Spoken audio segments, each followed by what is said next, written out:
নামে 500 শয্যার হলেও কার্যক্রমে যেন 250 শয্যার হাসপাতাল গোপালগঞ্জ মেডিকেল কলেজ হাসপাতাল। জনবল সংকট সহ নানা সমস্যায় জর্জরিত এই প্রতিষ্ঠানে সেবা বঞ্চিত হচ্ছেন রোগীরা। রোগ নির্ণয়ের জন্য যে পরীক্ষা নিরীক্ষার প্রয়োজন সেটিও সম্ভব হচ্ছে না হাসপাতালটিতে। ফলে সেবা নিতে আসা রোগীদের ছুটতে হচ্ছে ব্যয়বহুল বেসরকারি ডায়াগনস্টিক সেন্টারে। গোপালগঞ্জ থেকে মাসুদ পারভেজের পাঠানো রিপোর্ট।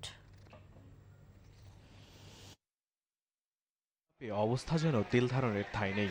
সেখানেই 10তলা ভবনের উপরের 5টি ফ্লোরে বইছে শুনশান নীরবতা। এই চিত্র গোপালগঞ্জ মেডিকেল কলেজ হাসপাতালের।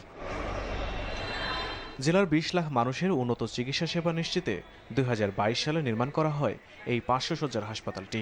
অথচ চিকিৎসা না পেয়ে হতাশ হয়ে ফিরতে হচ্ছে সেবা গ্রহীতাদের। হাসপাতালে নেই পর্যাপ্ত বিশেষজ্ঞ চিকিৎসক, পাশাপাশি সংকট রয়েছে নার্সসহ অন্যান্য পদের কর্মকর্তা কর্মচারীরও। হাসপাতালের পূর্ণাঙ্গ কার্যক্রম শুরুর 3 বছর পেরিয়ে গেলেও আজও চালু হয়নি 10 শয্যার আইসিইউ। নষ্ট হয়ে পড়ে আছে সিটি স্ক্যান মেশিন সহ পরীক্ষা নিরীক্ষার বিভিন্ন যন্ত্রপাতি। এছাড়া হাসপাতালের বাথরুম ও বেসিনগুলো হয়ে পড়েছে ব্যবহার অনুপযোগী। নোংরা পরিবেশের কারণে চিকিৎসা নিতে এসে উল্টো স্বাস্থ্য ঝুঁকিতে পড়ছেন রোগী ও তাদের স্বজনরা। ছেলের টিউমারের জন্য এই মাথায় ফোড়ার জন্য তাই পর্যন্ত কোনো ভালো চিকিৎসা পাইনি। আমি এই জায়গায় আইসি, বেডও পাই নেই, আর বিছানার চাদরও পাই নেই, আর একটা বালিশও পাইনি। ফ্লোরে যখন আমরা এখানে শুয়ে থাকতেছি আমরা দেখতে পাচ্ছি মাঝে মাঝে হচ্ছে যে আরশোলা এবং পোকা যেগুলো আছে সেগুলো হচ্ছে হাঁটাহাঁটি করতেছে এবং গায়ের উপর চলে যাচ্ছে।